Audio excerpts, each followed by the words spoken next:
The Endura class is just not that good, which is sad because the archetype is something seen in so many other games and is usually one I deeply enjoy. And so what exactly happened? Why is it not that good and how could it become better? Well, I think the first thing that is affecting the Endura class is the Fury class. So this sounds a bit odd, I know, but bear with me. So the big reason why you would use an Endura Sinner is for their high defense, as well as their supporting capabilities, whether it be their ability to heal other Sinners or even give a shield to. They will also be able to tank and hold down a lane. But now, what if I told you that the Fury class also have pretty high defense, but they can also deal high amounts of damage, core damage and crazy AoE damage, unlike the Endura class. They can't deal good damage at all. And so you get in a situation where you'll never actually need the high defense of an Endura Sinner. And so running a Fury character like Nox is almost always preferable. If we take a look at someone like Demon who will have 670 defense and 446 attack at max level versus someone like Nox who will have 523 defense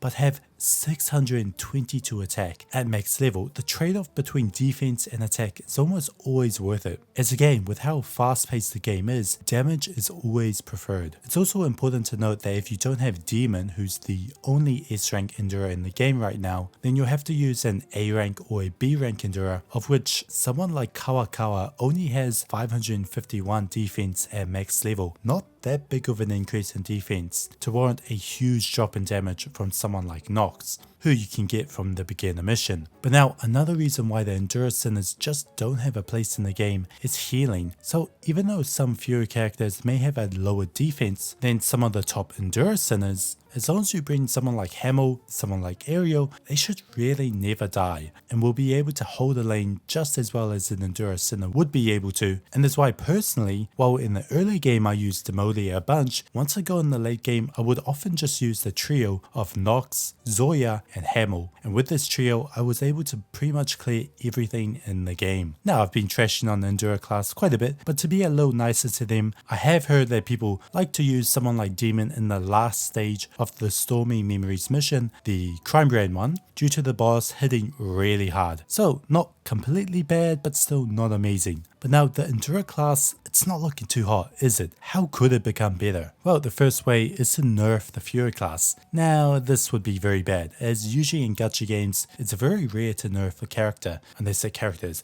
absolutely nuts or there's PvP, as well as the fact that it's always better to buff something rather than nerf something generally in gaming. And so that leaves us with buffing. So you could first buff the Endura Sinners. As I mentioned before, one of the main reasons they just aren't used as much is because their damage is so low, and that trade-off between their defense and damage is just not worth it. So buffing their damage would be a possible option. However, you run into the problem of it just being a better Fury class, having that good damage and defense. So this is probably not the way. So it would probably be better to instead buff their abilities right now. Most Endura Sinners abilities involve them either healing themselves and their allies or shielding themselves and their allies. But something they could do, which would be very nice, would be the Endura Sinners having the ability to actually buff your allies by offering damage boosts and such, as this would make them much more important to include in your team, as the trade-off for their low damage would be the ability to buff their other allies' damage, which is very nice. Now, you could also have them just be able to deal core damage, which is